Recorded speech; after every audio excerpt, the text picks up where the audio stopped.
Hi there. My name's Nora Alvarez. I'm 26. That Christmas was the last time I ever stepped into that house as someone who stayed silent. The letter arrived on a Tuesday. Not a phone call, not a text, but an actual letter with my father's company letterhead. Victor Alvarez, President. As if I didn't know his name.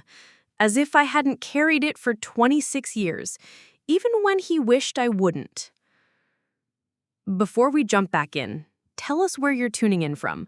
And if this story touches you, make sure you're subscribed, because tomorrow I've saved something extra special for you. Nora, we invite you to join us for Christmas dinner this year. Claudia thinks it's time for family reconciliation. December 25th, 6 p.m. Please don't bring anything. That last line. Please don't bring anything. Even in an invitation, he found a way to dismiss me. I held the thick paper in my hands, feeling its weight. Real stationery. The kind Claudia insisted on for appearances. Everything had to look perfect from the outside. Even rejection. I hadn't been invited to Christmas in 3 years. Not since I graduated college and started working at the nonprofit downtown. Since I stopped pretending their cruelty was love. Since I stopped shrinking myself to fit into their idea of gratitude. I sat in my small apartment, the one I'd saved for and furnished with secondhand finds that I actually loved. The walls were painted soft yellow, like sunrise. Nothing like the cold blues and grays of my father's house. Everything here was mine, chosen by me, paid for by me. My phone buzzed. Ethan. You okay? You've been quiet today. Ethan Reyes, the only person who knew the whole truth. Childhood friend turned attorney who'd helped me navigate things I never thought I'd have to understand at 18. He'd been there when I'd inherited something my family didn't even know existed. I photographed the letter and sent it to him. His response came immediately. Are you thinking of going? I stared at the question. Was I? Part of me wanted to tear up the letter, to keep living my quiet life without their poison. But there was another part, the part that sounded like my grandmother Lola, that whispered different words. Lola Martinez had raised me until I was 12, when my mother died. She was the only person who ever saw me, really saw me. She'd trace my freckles with her soft fingers and tell me I was her North Star. When everyone else made me feel invisible, she made me feel essential. After Mom died and Dad married Claudia, everything changed. Suddenly, there wasn't room for Lola's gentle wisdom or my grief. Dad moved her to a nice facility when I was 14, said it was for her health, but I knew better. Lola asked too many questions about the bruises on my arms, the way I flinched when Claudia's voice got sharp. She died 2 years later, but not before making sure I'd be protected, not before giving me something my father never knew about. I called Ethan. You're considering it, he said without preamble. He knew me too well. I keep hearing Lola's voice, I admitted. She used to tell me that strength wasn't about fighting back right away. It was about choosing the right moment to stand up. And you think this is that moment? I looked around my apartment, the books I'd bought myself, the plants I'd kept alive, the degree on the wall I'd earned without their help, at the life I'd built in spite of them, not because of them. There was a pause.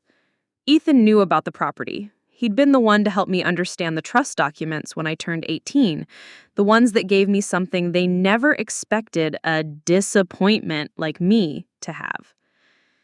If you go, he said carefully, just remember you're not the same person who left that house. You don't have to prove anything to them anymore. But that was just it. I wasn't going to prove anything to them. I was going to prove something to myself, that I could sit at their table, hear their cruelty, and know it had nothing to do with my worth. That I could choose silence or choose to speak, but either way, it would be my choice. After I hung up, I walked to my bathroom mirror. The woman looking back at me had clear eyes and steady hands.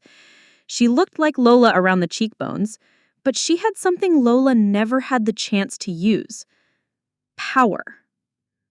I picked up my phone and typed a simple response. I'll be there. 3 days. 3 days to prepare myself for a house that had never felt like home, for people who had perfected the art of making me feel like an intruder in my own family. But this time would be different. This time, I knew something they didn't. This time, I wasn't walking in as their victim. I was walking in as the woman who held their future in her hands, even if they were too proud to see it. The coastal drive to Dad's house was exactly as I remembered. Winding roads that hugged cliff sides, ocean views that should have been beautiful but only reminded me of isolation. This place had always felt like the edge of the world, and growing up here, I'd often felt like I was about to fall off. The house loomed against the gray December sky, all sharp angles and floor-to-ceiling windows. From the outside, it still looked impressive, a 4,000-square-foot monument to success, perched on 3 acres of prime coastal real estate, worth every penny of the $2.3 million assessment. What they couldn't see from the circular driveway was what I noticed immediately: the small crack running down the eastern wall, the missing shingles from last winter's storm, the way the front steps had started to sag on the left side. Details only someone who cared about the bones of the place would catch. Someone like the person who actually owned it. I sat in my car for a moment, hands on the steering wheel. Through the large windows, I could see warm light and moving figures. The perfect family tableau that had never included me. Not really. Claudia had always been good at staging these moments. My phone buzzed. Ethan again. "Remember, you can leave whenever you want. You have all the power here, even if they don't know it." The front door opened before I could knock. Claudia stood there in a cream cashmere sweater and pearls, her blonde hair perfectly styled. She looked exactly like what central casting would order for a wealthy stepmother. Everything about her was curated, calculated. "Nora," she said, her voice bright but her smile not reaching her eyes. "You came!" She stepped forward for a hug that felt like embracing a mannequin. Too stiff, too brief, performed for anyone watching rather than felt. Over her shoulder, I could see into the living room where my half-siblings lounged on furniture I recognized from Lola's old house. Pieces my grandmother had loved, now arranged like props in Claudia's magazine-perfect scene. I said, "Traffic wasn't bad." "Oh, good. Victor's in his office finishing up a call, but he'll be out soon. Daniel and Bianca are excited to see you." We both knew that was a lie, but we played our parts. I followed her into the main room, my footsteps echoing on the marble floors. The house had always been too big, too cold, but now it felt almost hollow, like a beautiful shell with something rotting inside. Daniel looked up from his phone long enough to give me a once-over. At 21, he had Dad's dark hair and Claudia's sense of entitlement. His eyes caught on my simple black dress, the one I bought for work functions. It was nice enough, but nothing compared to the designer labels draped over his sister. "Nora," he said, his tone suggesting he found something amusing. "Didn't know they still made dresses from that decade." Bianca giggled from her spot on the white leather sofa, 19 and beautiful in that effortless way that came from never having to worry about anything real. Her laugh was the same sound I remembered from childhood when she and Daniel would entertain themselves at my expense. "Daniel," Claudia chided, but her tone was fond rather than corrective. "Be nice to your sister." Half-sister. The distinction had always mattered to them, even when it hurt me to hear it. Now I felt nothing at the qualifier. They were half of a lot of things, but family wasn't one of them. I took a seat in my car for a moment, hands on the steering wheel. Through the large windows, I could see warm light and moving figures. The perfect family tableau that had never included me. Not really. Claudia had always been good at staging these moments. I found the window that let me see both the ocean and the room, a strategic choice Lola had taught me without realizing it. Always sit where you can see what's coming. "The house looks exactly the same," I said. And it was true. Claudia had frozen it in time, preserving her vision of perfection. But I could see what she couldn't, or wouldn't. Water stains on the ceiling in the corner, warped floorboards near the sliding door. The place needed work, needed investment, needed someone who cared enough to maintain it. "Why change perfection?" Claudia laughed, gesturing around the room. "This house is Victor's pride and joy. He always says it's his greatest achievement." His greatest achievement. The words hung in the air like a challenge. I wondered what he'd say if he knew his greatest achievement wasn't his at all, that every month for the past 8 years, I'd been the one ensuring the property taxes got paid, the insurance stayed current, the legal ownership remained clear. "Where is Dad?" I asked. "Speaking of the devil," Daniel said, looking toward the hallway. Victor's voice preceded him, booming into the room as he finished his phone call. Even at 52, he commanded space in that way men like him always did. Tall, broad-shouldered, with silver at his temples that made him look distinguished rather than old. He wore success like a well-tailored suit. "Nora," he said, ending his call and sliding his phone into his pocket.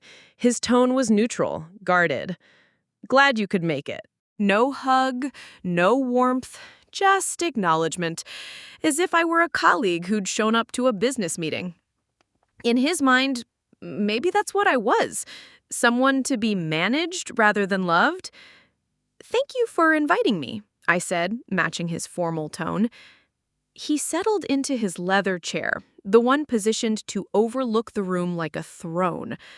Claudia thought it was time. We're family, after all. Family. The word felt strange in his mouth, like he was testing it out. I nodded and smiled, playing along with the performance. But as I sat there, surrounded by people who shared my blood, but not my heart, I felt something I'd never experienced in this house before. Calm. They could perform their roles, could pretend this was normal, but I knew something they didn't. I wasn't their victim anymore. I was their landlord, and they had no idea how precarious their lease really was. The dining room table was set like a magazine spread. Claudia's best china, the crystal glasses Lola had left behind, candles that cast everything in warm light. It was beautiful in the way expensive things often were, perfect and cold.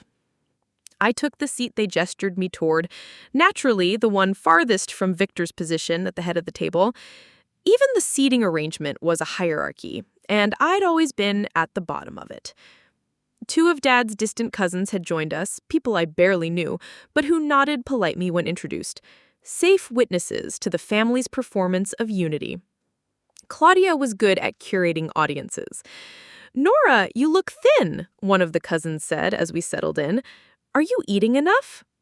Before I could answer, Claudia laughed. "Oh, you know how it is with young people these days, always trying some new diet or lifestyle. Nora's very independent." Independent. The way she said it made it sound like a character flaw, something embarrassing that needed to be excused. Victor carved the turkey with theatrical precision, every slice perfectly even. "This house always makes the holidays special," he said to the cousins. "Bought it 12 years ago, right after I married Claudia. Best investment I ever made." I took a sip of wine to keep from responding. Best investment he ever made. The irony was so thick I could taste it. "The property values here have tripled," Daniel added, clearly parroting something he'd heard Victor say before. "Dad always says real estate is about location, location, location." "Smart man," one of the cousins agreed. "You've got quite the setup here, Victor. This must be worth, what, $2.5 million now?" "Close," Victor smiled, obviously pleased to discuss his success. "Had it appraised at 2.3 last month. The Coastal Commission restrictions make properties like this increasingly rare." I kept my expression neutral, but inside I was fascinated. He'd had it appraised. That meant he was either refinancing or considering selling. Either way, he was about to discover some very inconvenient truths about ownership versus occupancy. "Nora, what do you do again?" the cousin asked, trying to include me in the conversation. The question hung in the air for a beat too long.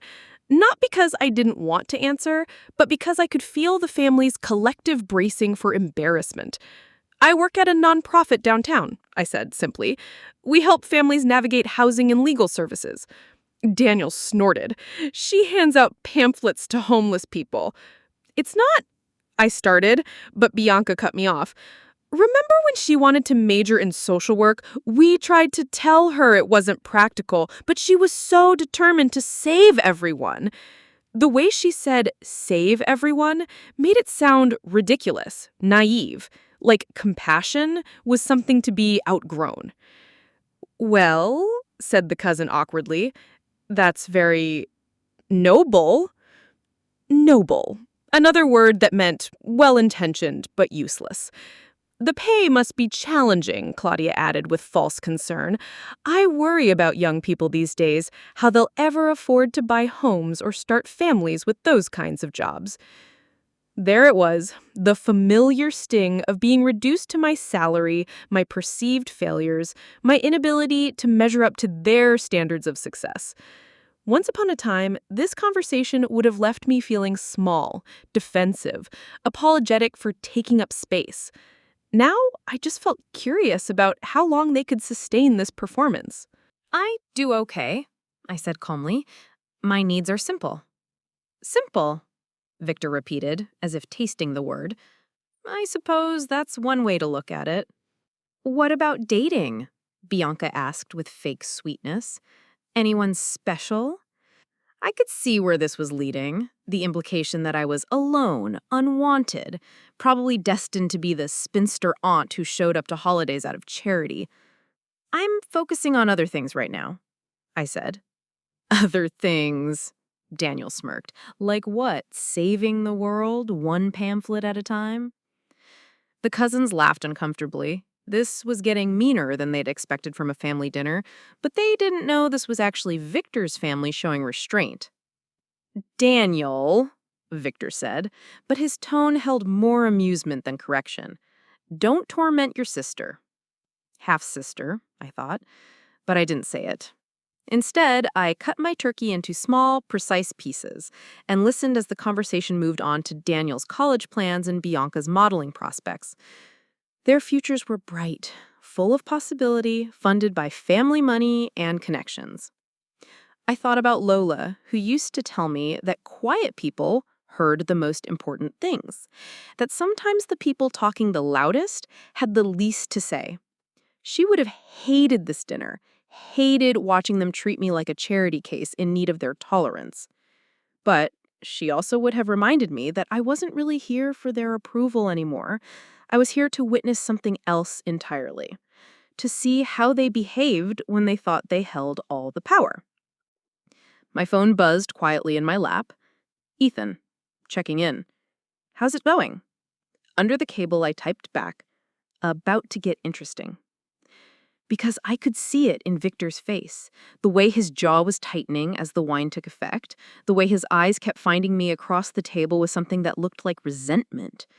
He'd invited me here for Claudia's sake, for appearances, but he didn't want me here, had never wanted me anywhere. And in a family like this, when the patriarch got uncomfortable, someone always paid the price. I just had to wait and see if tonight would be the night he finally said what he'd always been thinking. It started with the wine. Victor was on his third glass when he began the story about his latest business deal, something about acquiring a smaller company, laying off half their staff, and increasing profits by 30%. He told it like a war story, like those people's jobs were just numbers on a spreadsheet. That's the problem with people today, he said using a louder voice. No backbone. They expect everything handed to them instead of earning it. I knew that tone. I'd heard it directed at me my entire life. But now he was performing it for the cousins, using his success to justify his cruelty. Not everyone has the same opportunities, I said quietly. The table went silent. Even the cousins stopped chewing. Victor's eyes fixed at me across the candlelit table. Excuse me? I said, not everyone has the same opportunities. Some people work just as hard and never get the break they need. Claudia's laugh was sharp as broken glass. Huh, Nora, Always defending the underdog. That's so like you. Someone should, I replied. That's when Daniel decided to pile on. Right, like those people you work with. I bet they're all just victims of circumstance, nothing to do with their own choices. You don't know anything about the people I work with. I know they can't afford to live in houses like this, Bianca added with a smirk. Neither can most people. That doesn't make them less worthy of basic dignity. Victor set his wine glass down hard enough that the crystal rang against his plate. Dignity? You want to talk about dignity? I could feel it coming. The explosion I'd been waiting for all evening. Maybe all my life. You sit at my table in my house, eating food I paid for, and you lecture me about dignity? You, who couldn't even finish college without taking 5 years? You, who works at some bleeding heart nonprofit making $30,000 a year? You want to talk to me about opportunities? Victor, Claudia said weakly, but he was just getting started. I built this life. I earned every dollar, every success, every piece of property, and what have you contributed? What have you ever accomplished besides being a disappointment? The cousins were staring at their plates now, trapped witnesses to something uglier than they'd bargained for. Daniel and Bianca watched with the fascination of people seeing a car crash. "I've helped people," I said, my voice steady despite my racing heart. "I've made a difference in—" "Helped people?" Victor laughed, but there was no humor in it. "You enable people. You give them excuses to stay weak, to stay dependent, just like you've always been." "Just like I've always been?" The words came out sharper than I intended. "Yes. Always waiting for someone else to fix your problems, to make your life easier. Never take responsibility for your own failures." I felt something crack open inside my chest, not breaking exactly, more like a door I'd kept locked, finally swinging open. "My failures," I repeated slowly. "Like what, exactly?" "Like this attitude.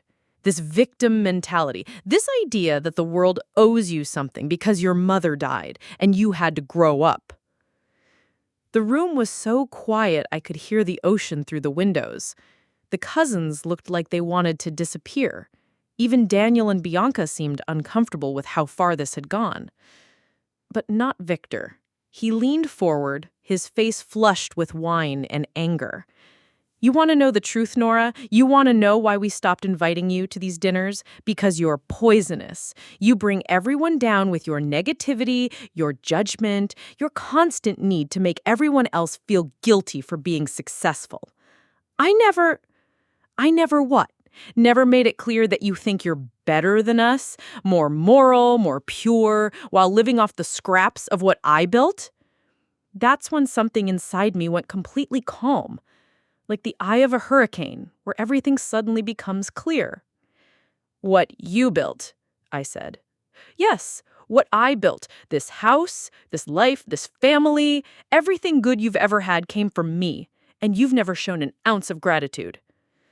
I looked around the table, at Claudia, who was studying her hands, Daniel and Bianca, who were watching me like I was entertainment, at the cousins who couldn't meet my eyes. "So, what are you saying, Dad?" He pushed back from the table and stood up, towering over us all in his rage. "I'm saying you don't belong here. I'm saying we tried to include you tonight out of charity, out of some misguided sense of obligation, but this is exactly why we stopped trying years ago." He pointed at me like I was something toxic. "You're not family, Nora. You're a reminder of everything I want to forget. You look like her, you act like her, and you make everyone around you miserable, just like she did." He meant my mother. He was talking about my dead mother in front of strangers, reducing her memory to an insult he could throw at me. "Victor," Claudia whispered, but he was beyond stopping now. "No, she needs to hear this. We all need to stop pretending. You want to judge how we live, how we spend our money, how we treat people, then do it from somewhere else, because as far as I'm concerned, you're dead to us." The words hit the room like a physical blow. Daniel's mouth fell open. Bianca actually gasped. The cousins looked like they wanted to crawl under the table. "Dead to us," Victor repeated, his voice dropping to something cold and final. "We're done pretending you're part of this family. We're done walking on eggshells around your feelings. We're done with you." I sat there for a moment, absorbing it. The finality of it. The cruelty. But also, strangely, the relief. Because for the first time in my life, Victor had told me the truth about what he really thought. No more pretending, no more fake politeness, no more hoping things could be different. I stood up slowly, folding my napkin and placing it beside my barely touched plate. "Okay," I said. That seemed to surprise him. He expected tears, arguments, begging for forgiveness. Instead, I picked up my purse and walked toward the door. "Okay," he called after me. I turned back one last time, looking at all of them sitting around that beautiful table in that beautiful house. My father, red-faced and breathing hard, Claudia, pale as her pearls, Daniel and Bianca, suddenly looking younger than their years, the cousins wishing they'd stayed home. "You're right," I said simply. "I don't belong here." And then I left. No slamming doors, no dramatic exits. I just walked out of that house the same way I'd walked into it. Quietly, calmly, and completely alone. But this time, I knew something they didn't. This time, I had the power to make sure Victor's words came true in ways he never imagined. I didn't cry until I reached the highway. Not because of his words, I'd heard variations of them my entire life. I cried because of the relief. Because finally, the pretending was over. The exhausting performance of hoping things could be different, of believing that maybe this time they'd see me as worthy of basic human kindness. I pulled over at a scenic overlook, the same one Lola used to take me to when I was small. The ocean stretched endlessly in front of me, dark and powerful under the winter sky. She'd bring me here when the house got too cold, when Claudia's voice got too sharp, when Dad's silence became too heavy. "Mija," she used to say in her soft voice, "the ocean doesn't ask permission to be powerful. It just is." I sat in my car, engine running, heater pushing warm air around me, and let myself feel the full weight of what had just happened. Victor had disowned me, in front of witnesses no less, made it official in the way he always did when he wanted something to stick. My phone buzzed. "Ethan, how'd it go?" I laughed, surprising myself with the sound. "About as well as you'd expect." He called immediately. "Nora, what happened?" I told him he's dead to them, in front of everyone, said I don't belong in the family, that I'm poison, that they're done pretending I matter. Silence on the other end. "Ethan? I'm here, I'm just processing. Are you okay?"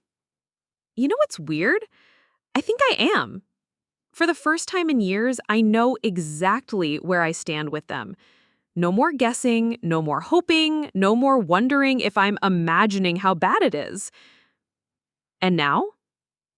I looked out at the ocean, remembering something else Lola used to say, about storms clearing the air, making everything clean again. Now I know what I need to do. There was a pause. Ethan knew me well enough to hear the shift in my voice. "The property," he said quietly. "The property. When Lola died 8 years ago, she left behind what everyone thought was a modest estate, a small savings account, some jewelry, her old furniture. The house everyone assumed belonged to Victor. He'd been living in it for years, had married Claudia there, raised Daniel and Bianca there. What they didn't know was that Lola had never actually transferred ownership to Victor when she moved out. The deed had always remained in her name, and when she died, it went into a carefully structured trust. A trust that made me the primary beneficiary and controlling stakeholder. Lola had been smarter than anyone gave her credit for. She'd seen what was happening in that house, the way I was being pushed aside, erased, treated like an inconvenience. and she'd done the one thing she could to protect me. She'd made sure I'd have leverage when I needed it. Ethan had helped me understand the documents when I turned 18. The trust was ironclad. I held a 60% stake in the property, with the remaining 40% split between various other family members, but the controlling interest was mine, which meant I had the power to make decisions about the property's use, including who got to live there. For 8 years, I'd let them stay.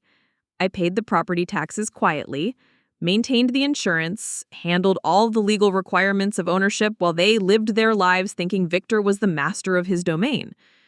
I told myself I was being merciful. Maybe someday we could be a real family. Maybe if I proved I wasn't vindictive, they'd finally see me as worthy of love. But tonight had shown me the truth Lola probably knew all along. They weren't capable of loving me.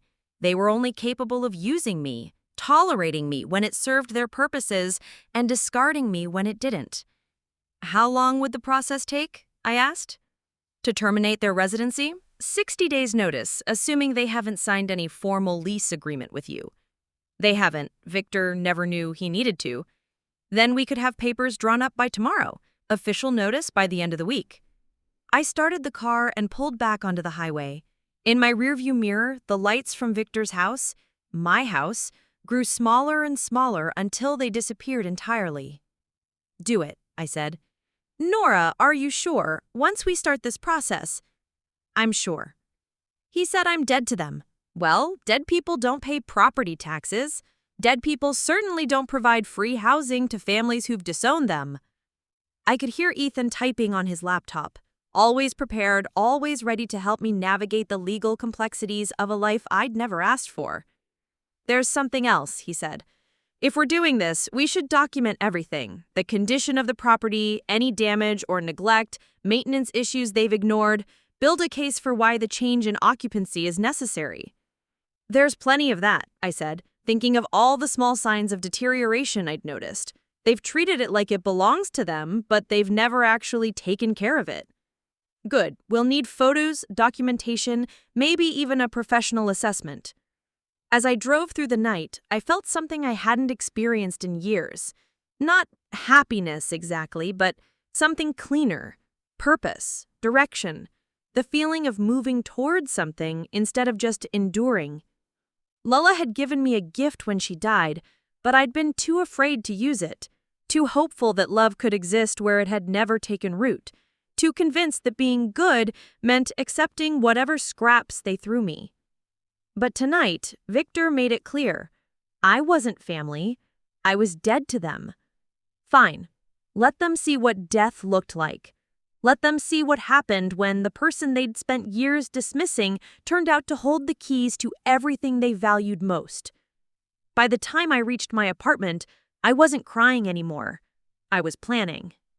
Ethan's office smelled like coffee and leather-bound books. I'd been there dozens of times over the years, but never for something like this.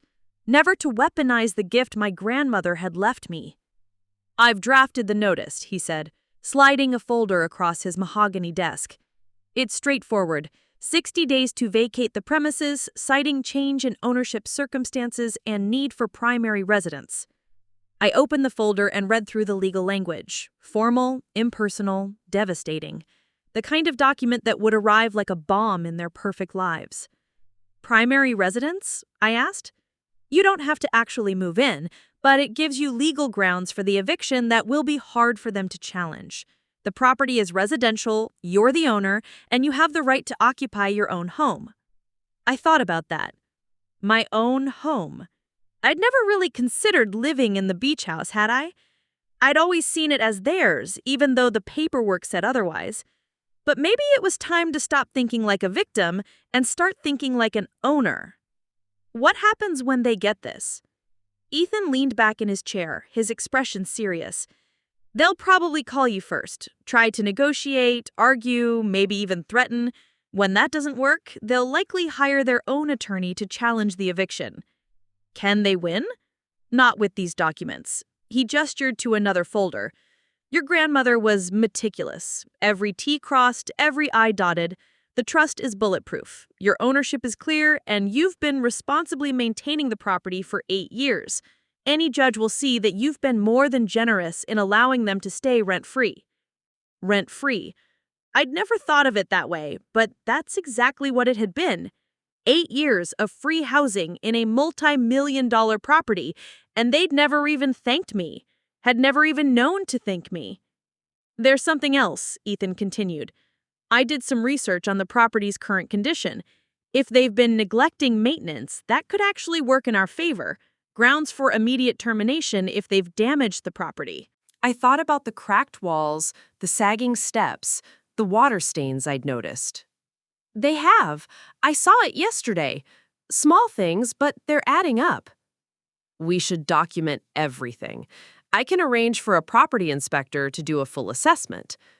What about their belongings? Their lives? Daniel's in college. Bianca's still in high school. Ethan's expression softened.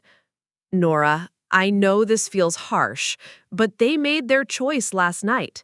They told you that you're dead to them, that you don't belong in the family. You don't owe them anything beyond what the law requires.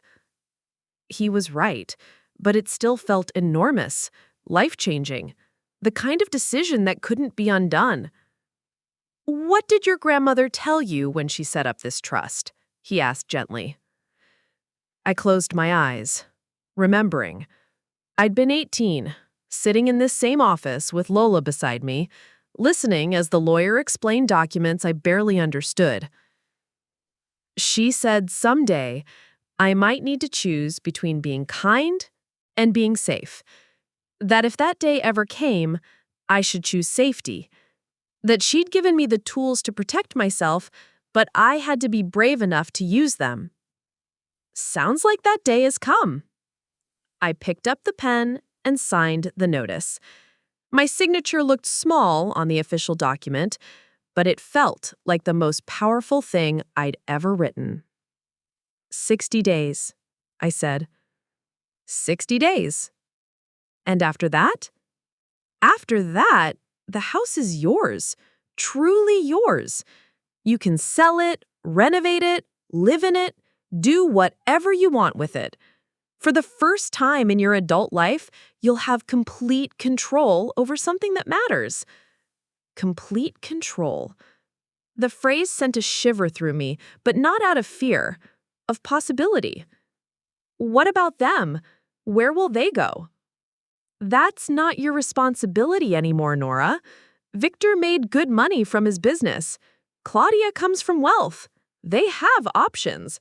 They just don't have the option of continuing to live rent-free in property they don't own while treating the owner like garbage. I thought about Daniel and Bianca, who'd grown up in that house thinking it was their birthright, who'd mocked me for my simple life while living in luxury they never earned or appreciated. I thought about Claudia, who'd decorated every room to her taste, who'd hosted dinner parties and charity events, who'd played Lady of the Manor for 8 years without ever wondering who actually paid the bills. And I thought about myself, 26 years old, finally ready to stop apologizing for existing. Send it, I said. Ethan nodded and made a note in his file. I'll get certified mail today. They'll have it by tomorrow. And then we wait for them to realize that the daughter they threw away was the only thing standing between them and homelessness. I left Ethan's office feeling lighter than I had in years. The decision was made, the papers were signed, the process was in motion. For the first time in my life, I wasn't reacting to their cruelty, I was acting on my own behalf. As I walked to my car, my phone rang. An unknown number, but I recognized the area code. Someone from the house was already calling. I let it go to voicemail. Then I drove home to my small sunny apartment and made myself lunch. I watered my plants, paid my bills, and went about the ordinary business of living my life. Tomorrow, their world would start falling apart. But today was mine. And for the first time in 26 years, that felt like enough. The first call came at 6:47 a.m. I was making coffee when my phone started buzzing on the counter. Victor's name on the screen. I watched it ring until it went to voicemail, then continued measuring out grounds like nothing had happened. The second call came 3 minutes later, then a third. By the time I sat down with my breakfast, he'd called 6 times. I ate my toast and checked my email instead. Work had sent the schedule for next week's client meetings. Normal things, productive things, things that mattered to people who weren't currently discovering that their entire lives had been built on someone else's generosity. The 7th call was from Claudia. I almost answered that one, curious about how she'd play this. Would she go for tears, righteous indignation, the wounded stepmother routine? But I decided their panic was more satisfying when left to fester, so I let that one go to voicemail too. By 8 a.m., Ethan had texted, "They got it. My office phone has been ringing nonstop since 7. Anyone interesting?" I texted back. Victor, demanding to speak to you. Claudia, crying about a misunderstanding. Someone named Daniel, asking if this is a joke. A joke. Of course Daniel would think this was a joke. The idea that his half-sister, the family disappointment, the one who handed out pamphlets, could have real power over his life was probably incomprehensible to him. I was getting dressed for work when my phone rang again. This time, it was a number I didn't recognize. But when I answered, Victor's voice came through. "Nora, thank God. We need to talk. There's been some kind of mistake with these papers." I hung up. He called right back from what was probably Claudia's phone. "Don't hang up. Just listen for 1 second. I don't know what lawyer you've been talking to, but they've got their facts wrong. This house..." Click. The next call came from Daniel's phone. "Nora, what the hell is going on? Bianca's crying, Mom's having a panic attack, and Dad's talking about calling the police. This is insane. You can't just..." Click. I turned off my phone and went to work. The nonprofit office was quieter than usual. Most people were still on holiday break, which meant I could focus on the intake files that had piled up over Christmas week.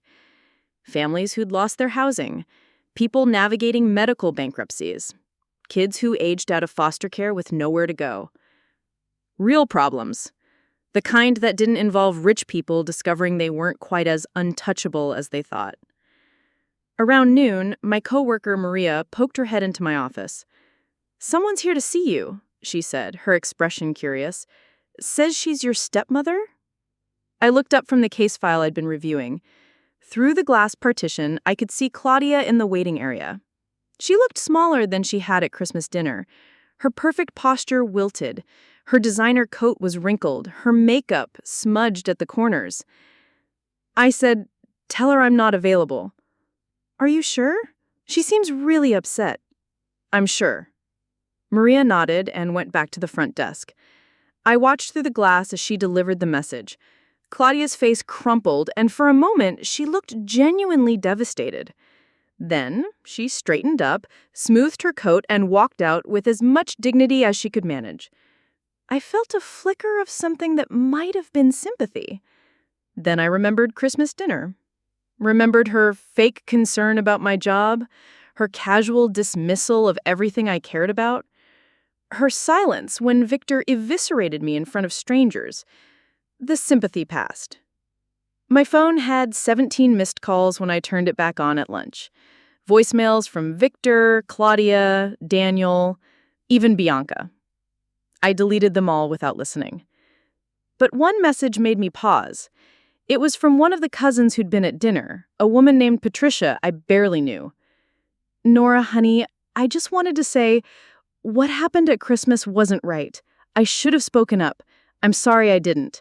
If you need anything, please call me." I saved that one.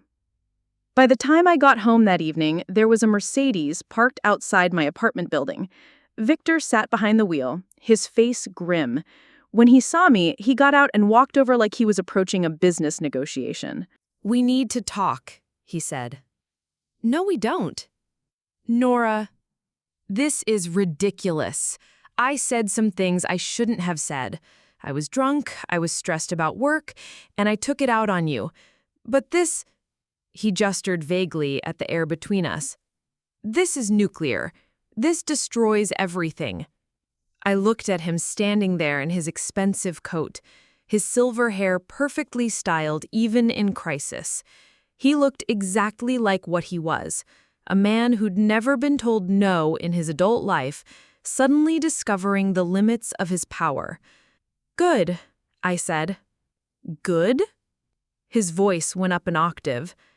"Nora, that house is worth over $2 million.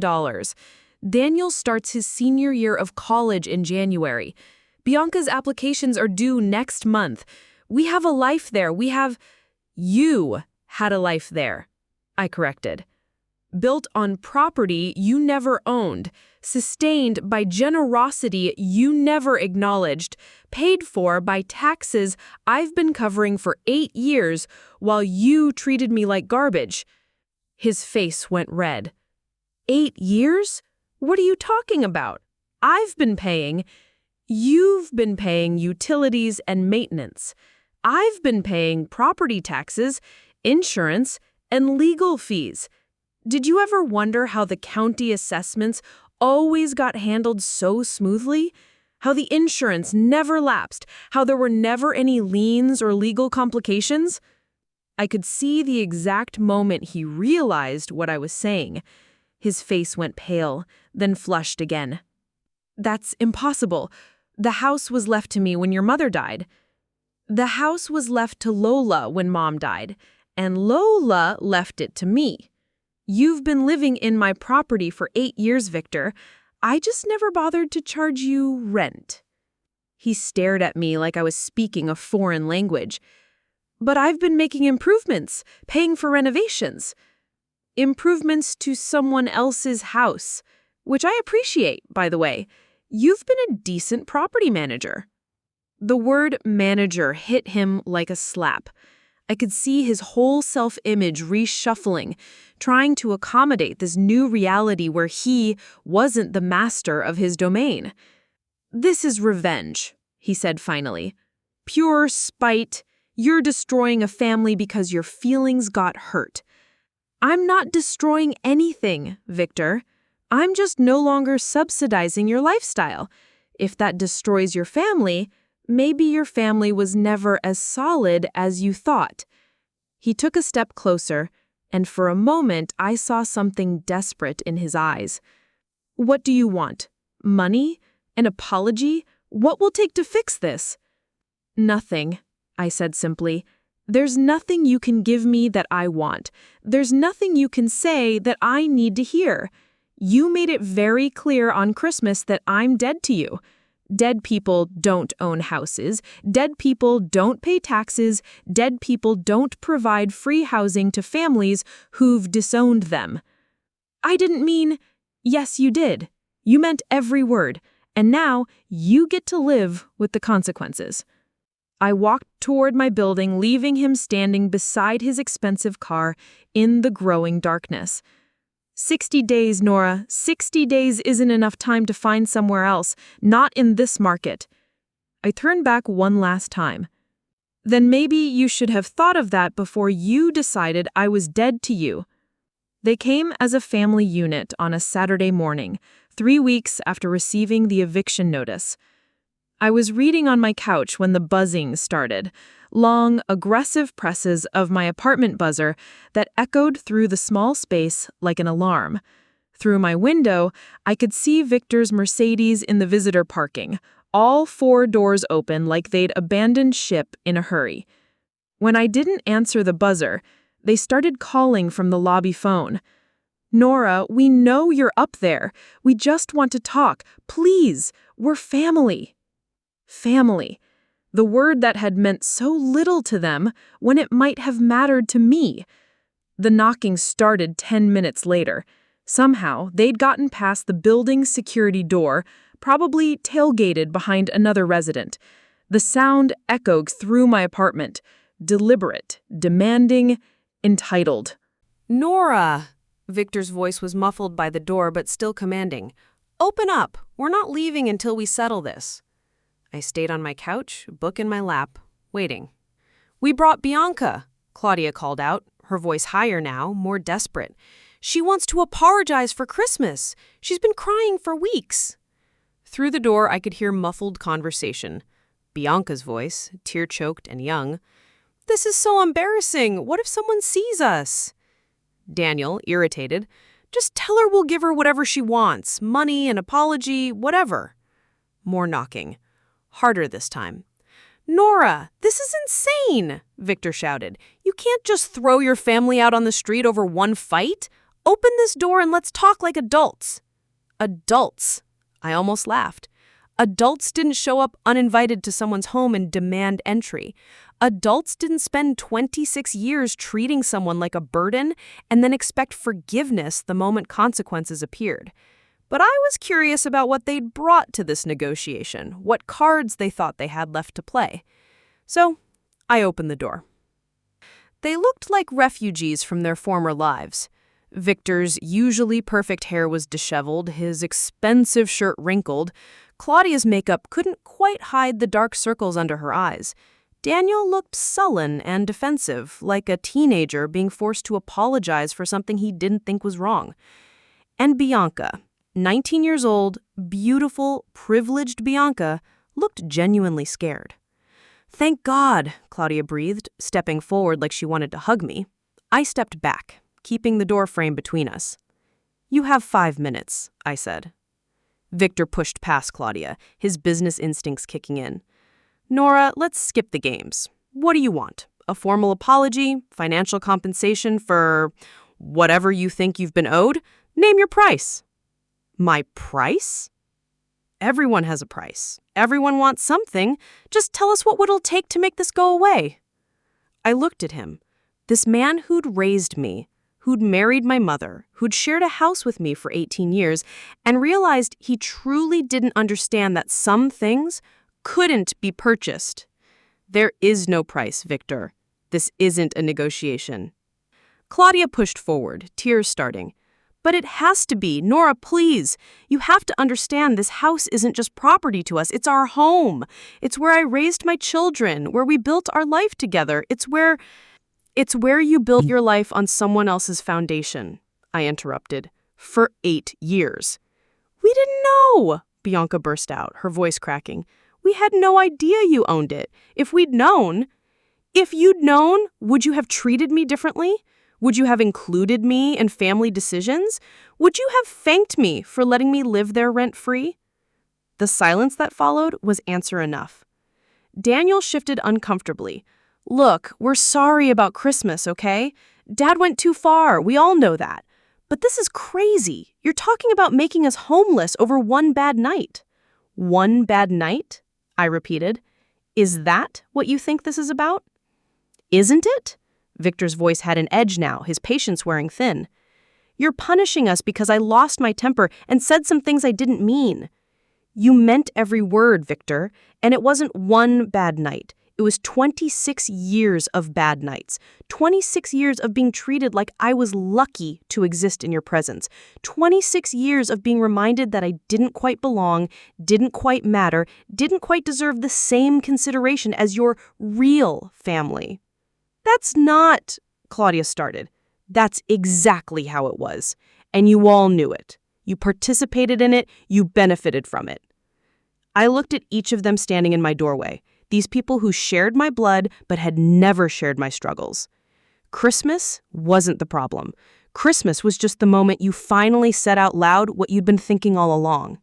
That I'm dead to you. That I don't belong. That I'm not really family. But we didn't mean... Yes, you did. And you know what? You were right. I don't belong in your family. I never did.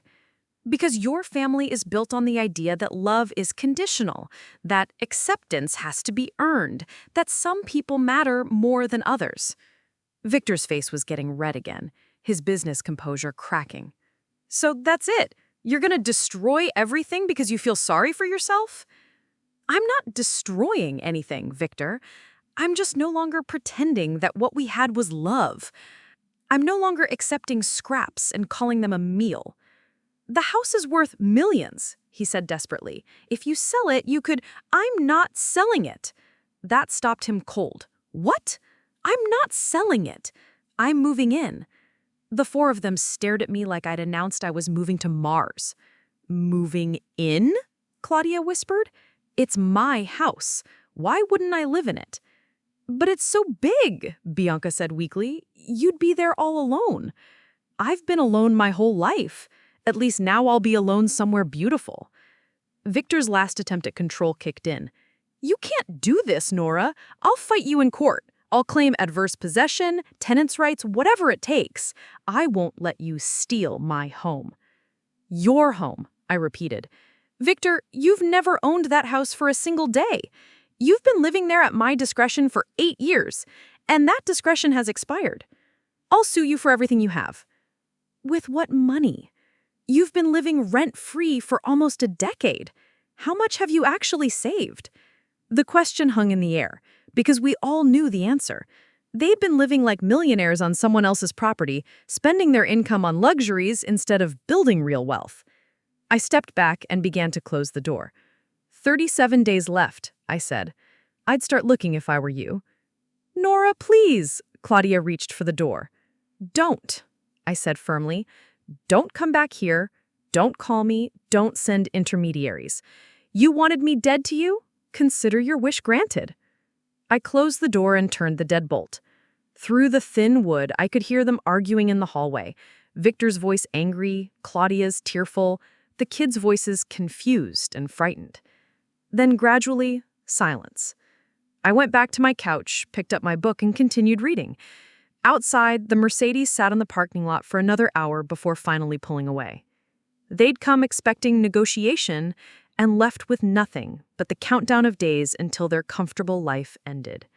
For the first time since Christmas, I felt truly at peace. Moving day came on a Tuesday in March. I watched from my car as the movers loaded the truck with 8 years of accumulated life. Designer furniture, expensive artwork, boxes labeled in Claudia's neat handwriting, master bedroom, Bianca's room, kitchen, fine china. They'd found a rental house 15 miles inland, smaller and older, without ocean views or marble countertops. I'd heard through Ethan that Victor had to liquidate some investments to afford the deposit and first-year rent. Claudia had started selling jewelry. Daniel was applying for student loans for the first time in his life. I felt nothing watching their things disappear into the moving truck. Not satisfaction, not guilt, not sadness. Just the quiet neutrality of someone watching strangers move house. Victor appeared in the doorway one last time, looking around the entryway like he was memorizing it. For a moment, his shoulders sagged and he looked older than his 52 years old. Then he saw me sitting in my car and straightened up, walking over with what remained of his pride. "I hope you're happy," he said through my rolled-down window. "I'm not happy or unhappy. I'm just done. Done with family, you mean? Done with pretending what we had was family." He stared at me for a long moment, and I thought he might say something else. An apology, maybe, or one last attempt at manipulation. Instead, he just shook his head and walked back to oversee the last of the loading. Claudia came out carrying a small box, her face puffy from crying. She looked toward my car, and I saw her mouth form my name, but she didn't approach. After everything that had happened, she finally understood boundaries. Daniel and Bianca sat in their own car, both staring at their phones, probably posting about this disruption to their perfect lives on social media. I wondered what story they were telling their friends, how they were framing this narrative to preserve their image. By noon, the truck was loaded and pulled away. Victor's Mercedes followed, then Daniel's car with Bianca in the passenger seat. The house sat empty and quiet, all the windows reflecting back the spring sky. I sat in my car for another hour, just looking at it. My house, the place where I'd grown up feeling like a stranger, now truly mine for the first time. The next day, I gave my landlord notice and started planning the move. The hardest part was explaining to my coworkers why I was leaving the apartment I'd loved for something so much bigger and more expensive. I told them I'd inherited property, which was technically true, and let them assume it had just happened. "Beach house," whistled Maria when I showed her photos. "Girl, you're living the dream." If only she knew how much that dream had cost. I moved in on a Saturday, carrying boxes into rooms that still echoed with voices from Christmas dinner. The dining room where Victor had disowned me, the kitchen where Claudia had made fake small talk, the living room where Daniel and Bianca had mocked my dress. But as I unpacked my books, hung my pictures, arranged my simple furniture in the vast spaces, something shifted. The house began to feel different. Not lighter, exactly, but cleaner, like a fever had broken. I set up my bedroom in the master suite, the room Victor and Claudia had shared. I painted the walls soft yellow like my old apartment and bought plants for every window. The ocean view was spectacular, especially at sunrise when the water turned gold and the world felt full of possibility. Ethan helped me move the heavy stuff, and afterward we sat on the deck with beer and takeout Chinese food watching the waves roll in. "Any regrets?" he asked. I thought about it honestly. About the house? No. About them? Sometimes. What kind of time? Sometimes I wonder if there was another way, if I could have been stronger earlier, set boundaries without going nuclear, if they could have learned to see me differently. And then I remember Christmas dinner. I remember Victor's face when he told me I was dead to them. I remember how none of them tried to stop him, how they all just sat there watching him destroy me in front of strangers. Ethan nodded. Some people can't learn, Nora. Some people can only understand power. I know. I just wish it had been different. But it wasn't different. And now you're here, in your own house, living your own life, finally free of their definition of who you're supposed to be. He was right. This house wasn't just shelter, it was proof. Proof that I'd survived their rejection, that I'd built something meaningful from the wreckage of their love. Proof that being dead to them was actually a kind of resurrection. That night, I sat at the piano Lola had left me, the one that had been covered with photographs and knickknacks for 8 years. I had never been much of a player, but I remembered enough from childhood lessons to pick out simple melodies. I played until the sun set over the ocean, until the house filled with music instead of ghosts, until the only voice I could hear was my own. The phone rang while I was playing, and for a split second, my heart jumped thinking it might be them. But it was Patricia, the cousin from Christmas dinner. "I saw the house sold. Well, changed hands anyway. I'm glad you kept it." "Thank you." I also wanted you to know I told several family members what really happened at Christmas, what Victor said, how everyone just sat there. A lot of people are pretty horrified. "It doesn't matter now," I said, and was surprised to find I meant it. "Maybe not to you, but it matters to those of us who should have spoken up and didn't." After we hung up, I went back to the piano. The keys felt familiar under my fingers, like coming home to something I'd forgotten I loved. Outside, the ocean continued its endless conversation with the shore, the same sound that had lulled me to sleep as a child, that had witnessed every moment of joy and pain this house had held. But now it was witnessing something new. Not victory, not revenge, not even justice. Just a woman alone in her own house, finally free to discover who she was when no one else was watching. Finally free to live. It's been 6 months since I moved into the beach house.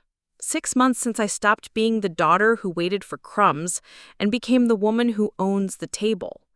People ask me if I feel guilty, if I regret destroying my family over one bad night, if I think what I did was revenge or justice or just plain cruel. Here's what I tell them. I didn't destroy my family. I revealed it. For 26 years, I accepted their version of love, the kind that came with conditions, with hierarchies, with the constant message that I should be grateful for whatever scraps they threw me. I told myself that family meant enduring cruelty because blood was thicker than kindness. But that Christmas night when Victor looked me in the eye and told me I was dead to them, he gave me something precious, the truth. He showed me that their love had always been conditional, that their acceptance required my silence, that their comfort depended on my smallness. And once I saw that clearly, I couldn't unsee it. The house is different now, warmer, despite the ocean breeze. I filled it with things I actually chose. Books that matter to me, art that speaks to me, furniture that fits my body instead of someone else's idea of sophistication. I work from home now, using one of the spare bedrooms as an office. The nonprofit was happy to let me go remote when I explained I'd inherited property that needed managing. Some days, clients come here for meetings, sitting on my deck overlooking the ocean while we talk through their housing crises or legal tangles. There's irony in that, me helping other families stay together while mine fell apart. But maybe that's exactly why I'm good at this work.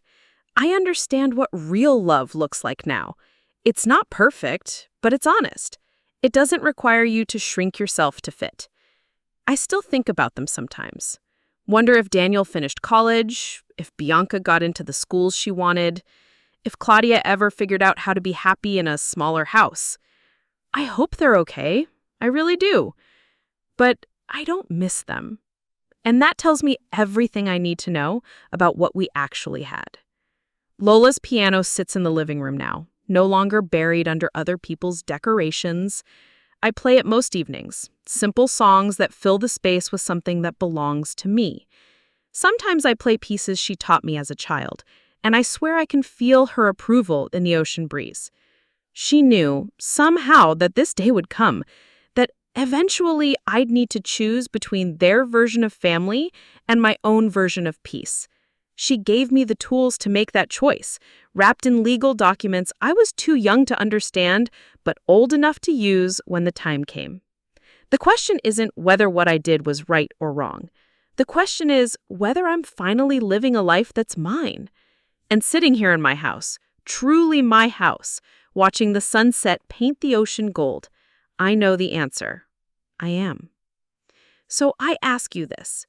When someone tells you that you're dead to them, when they make it clear that your existence is a burden they no longer want to carry, is it really family? Or is it just people who happen to share your DNA but never shared your heart? Comment below. I want to know what you would have done, because sometimes being dead to the people who never really saw you alive is actually the beginning of living. Up next, you've got 2 more standout stories right on your screen. If this one hits the mark, you won't want to pass these up. Just click and check them out. And don't forget to subscribe and turn on the notification bell so you don't miss any upload from us.